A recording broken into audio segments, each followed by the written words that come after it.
Muneeza thank you so much for being with us. وزیر داخلہ کا کہنا ہے کہ جو لوگ بھی کراچی آ کر منشیات یا ڈاکے ڈالنے جیسے غیر قانونی کام کریں گے ان پر کریک ڈاؤن ہوگا۔ آپ اس کریک ڈاؤن کا نشانہ بننے والے بہت سے افغانوں کے کیسز پر کام کر رہی ہیں۔ کیا یہ لوگ واقعی چور، ڈاکو اور غیر قانونی رہائشی ہیں جن کو گرفتار یا ہراس کیا گیا ہے؟ بہت شکریہ۔ ابھی جو حالیہ گرفتاریاں ہوئی ہیں 9 ستمبر کے بعد، اگر ہم ان افغان ریفیوجیز کو دیکھیں جو کورٹس میں لائے گئے ہیں، ان کا کوئی کرمنل ریکارڈ نہیں پیش کیا گیا ہے کہ اس پہ یہ کیس ہے، اس وجہ سے ہم نے ان کو فورن ایکٹ میں بند کر دیا۔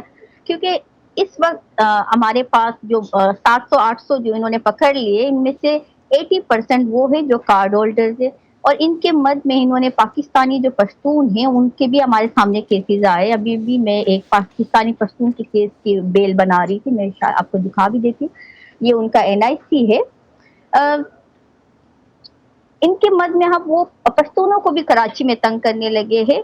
افغان مہاجرین، جیسے وزیر داخلہ صاحب نے بولا کہ ہم صرف انلیگل امیگرینٹس، تو کیا وہ 14 لاکھ جو PR کارڈ ایشو کیے گئے ہیں وہ تو ایکسپائر ہو چکے ہیں، اور کورٹ میں یہ لوگ یہی دلیل، یا تو ان کے کارڈ وہ پاٹ دیتے ہیں یا پھر کورٹ میں یہ دلیل پیش کر رہے ہیں کہ یہ کارڈ ایکسپائر ہو چکا ہے۔ اور موسٹلی جو کورٹس تھے یہاں پہ وہ بھی فیڈرل گورنمنٹ اس نوٹیفیکیشن کو نہیں مان رہی جو 20 جون کو انہوں نے جاری کر دی تھی کہ ان افغان مہاجرین کو کیبنٹ کی اگلی میٹنگ تک، جب تک ان کارڈ کے ایکسٹینشن کے لیے کوئی نیا لائحہ نہیں بنایا جائے گا تب تک ان کو تنگ نہ کیا جائے۔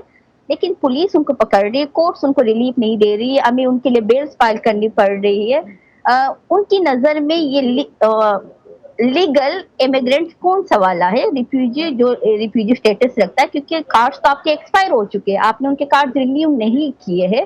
جی، یہ تو حکومت نے کارڈز رینیو نہیں کیے، وی نو دیٹ۔ یہ بتائیے کہ جب ان لوگوں کو واپس اب یہ لوگ اب ہمارے پاس انلیگل بھی ہیں، لیگل بھی ہے، لیکن اگر 14 لاکھ افغان ریفیوجیز کا کارڈ ایکسپائر ہو چکا ہے تو کیا یہ لوگ، انہوں نے کوئی ایسا لائحہ عمل بنایا ہوا ہے کہ یہ لوگ 14 لاکھ ریفیوجیز کو افغانستان بھیجنے کا ارادہ رکھتے ہیں؟ تو اگر ایسا کوئی لائحہ عمل بنایا گیا ہے، یعنی آپ یہ کہہ رہی ہیں کہ پالیسی واضح کی جانی چاہیے، 14 لاکھ کو ایک ساتھ واپس نہیں بھیجا جائے۔ جی ٹھیک ہے، موونگ آن، ہمارے پاس وقت کم ہے۔ یہ بتائیے کہ جب ان لوگوں کو، ان میں سے بہت سے خاندان ایسے ہیں جب ان کے واپس جانے کی بات ہوتی ہے تو وہ وہاں پر یعنی اپنے آبائی وطن افغانستان میں سیکیورٹی اور دیگر جو حالات ہیں ان کا ریفرنس دے کر ہی کہتے ہیں کہ ان کے لیے وہاں جانا شاید خطرے سے خالی نہ ہوگا۔ کیا یہ درست ہے کہ واقعی ان افغانوں کو جو پاکستان میں بسے ہوئے ہیں بہت عرصے سے یہ لگتا ہے کہ وہ واپس طالبان کے زیر انتظام افغانستان میں نہیں جا سکتے؟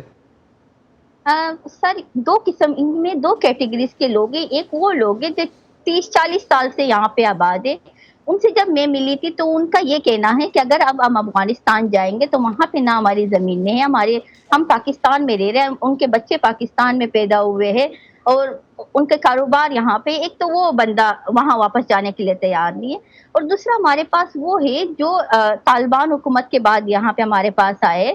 تو ان میں سے سر 2021 میں جو وہ حکومت آئی ہے، پاکستان جتنے بھی افغان مہاجرین آگے پاکستان نے ان کو PR کارڈ ایشو نہیں کیے ہے۔ ان کے پاس صرف UNHCR کا ایک ٹوکن ہوتا ہے جس پہ کورٹ ریلائی نہیں کرتی اور ان کو واپس ڈپورٹ کر دیا جاتا ہے۔ اس کے لیے میں نے سندھ ہائی کورٹ میں ایک پٹیشن بھی دائر کی تھی کہ کم سے کم ان افغان ریفیوجیز کو جو وہاں پہ ہیومن رائٹ ڈیفینڈرز تھے ان کو یہاں سے زبردستی نہ بھیجا جائے، مرزا، ہمارے کیونکہ سیگمنٹ کا وقت ختم ہو رہا ہے۔ بہت شکریہ، آپ نے ہمارا ساتھ دیا آج کے اس شو کے لیے، تھینک یو۔